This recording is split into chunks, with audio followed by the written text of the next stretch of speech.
The Adam Project was directed by Shawn Levy and stars Ryan Reynolds, Mark Ruffalo, Jennifer Garner, Walker Scobell, Catherine Keener, and Zoe Saldaña. After accidentally crash landing in 2022, time-traveling fighter pilot Adam Reed teams up with his 12-year-old self for a mission to save the future. When it comes to the Adam Project, I was looking forward to this. I was not against this movie at all. The production of this movie has been development hell since 2012. The script was written in 2012, Paramount became attached, Tom Cruise was attached to Scar in this movie. But then all of the production hell, years went by, and this movie saw a change in directors, and it got multiple drafts written by different writers. Then the project was revived in 2021 and removed to Netflix, with Shawn Levy attached to direct and Ryan Reynolds started to collaborate after Free Guy. And so this movie did go into a lot, and with a lot of hype and a lot of excitement. But Shawn Levy, he's done some iffy directing.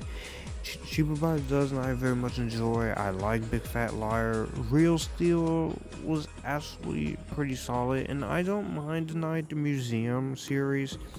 But then he has some things like Just Married where I'm like, the internship wasn't that great. And Date Nights is fine, but still fun. I do like his remake of Pink Panther though, I'll give you that. Then he has some stuff where he's produced where I'm like, okay, I don't know about this. Except for some great stuff. But I still went in with an optimistic mindset. And Ryan Reynolds you had attached. I like Ryan Reynolds. I have been feeling a little burnout with him just a tiny bit, but he's still a good actor. I enjoy watching. And when I saw the trailers, I went into it and I was pretty curious to see what this come out of it. And here's what I'll say about it. I will say this is a okay film. I think the movie is okay. Just okay. I don't think it's great. I don't think it's terrible. I'm right there in the middle when it comes to it. But I can't say this is a terrible movie. First off, my positives. There are positives here. One, I will say I do like the premise. I thought the premise was actually very subtle and it's something that we've seen before, but I very much like when you could take advantage of this premise and try to do your own unique spin in it.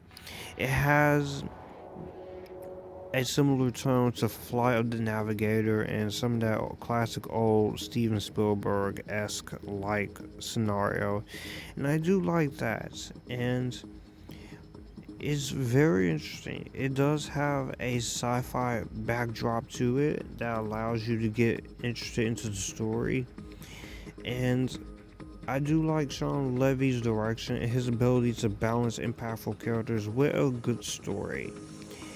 And I definitely do feel that in a lot of ways. And I definitely do enjoy it. And I like the nostalgia references and the action scenes that are brought in here.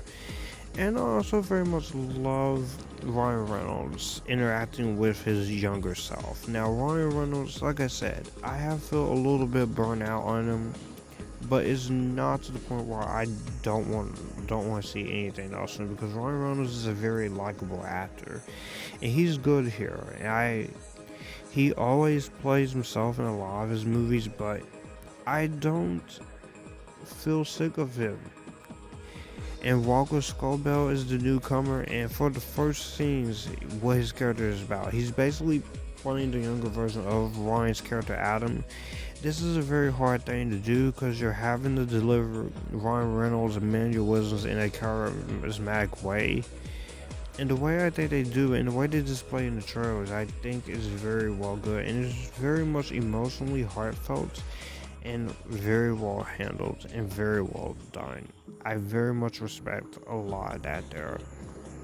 I can also say that Jennifer Garner and Mark Ruffalo, the 13 going on 30 reunion, of course, I'm gonna make fun of it. They are also very great as well in their performances. They're very awesome. I also really like Catherine Keener. She does great as Maya Sorian, and when you have her as younger self, there's some great de-aging there that they do there. I definitely do respect a lot of that, and I very much like her performance as well. And Zoe Saldaña is also pretty good in the movie. I think she's actually very good in the movie too. So I could say the performances are really good. The cinematography, editing, music, and the special effects, all of those are top notch. And Shawn Levy and Reynolds, they knew what they were cooking up, so they definitely got a lot of fun to play with when it comes to this. And I can say the ending of the movie is very heartfelt. You do have that pure Spielberg heartfeltness going on there, and I definitely do appreciate that. And it does harken back to some of the old nostalgic sci-fi movies that you love. And I definitely love that we get this type of movie nowadays where you can take something familiar and make it different and make it interesting, and it's different enough. And the movie is very paced briskly. It goes very in and out, and it just does not drag. So I can definitely say that. Where this movie falls short for me is in writing, the rules, and the lore. I'm gonna start with the rules and the lore because while I do appreciate the focus being very small, you don't get to know a lot about the landscape of the universe, and you don't get a lot of the exposition about how keep how the time travel rules work, how this lore works. You don't really get a fully fleshed out meaning of it, and I think that is why I feel like the writing does come into play, because you do need to care more about how the rules and regulations of this Atom project works, and that I feel like should have been explored way more. While I do like Zoe Saldaña in this movie, and she is a great actress, her subplot and her character is very underutilized. There are some moments with her, they don't really add on to anything. She's not bad in the movie, she's very good here, but I think they could have used her a bit more for the movie they're trying to do and the story they're telling her. So I definitely felt like that was a bit of a waste. And like I said, it does have some pure rules that are not as effective that needs to be. I felt like that you needed some more affectionism into some of that, into some of the rules and regulations, even to some of the other important moments of the time travel stuff. And Catherine Keener, for as great as she is the villain and her villainous parts, she becomes increasingly generic. And that's not a good thing to say about Catherine Keener as the villain, because she should be doing more. And my biggest complaint here, like I said, there are some time travel rules that are very confusing. They try to go a conventional route with certain things, but I don't really get a full understanding of what the fallout will mean. Does this mean good thing? Does this mean bad? At least with other time travel movies, while time travel can be a very confusing thing, there are consequences explained or shown to us, and I felt like they didn't really go that extra mile here. But overall, I can't sit here and say I hated the Adam Project.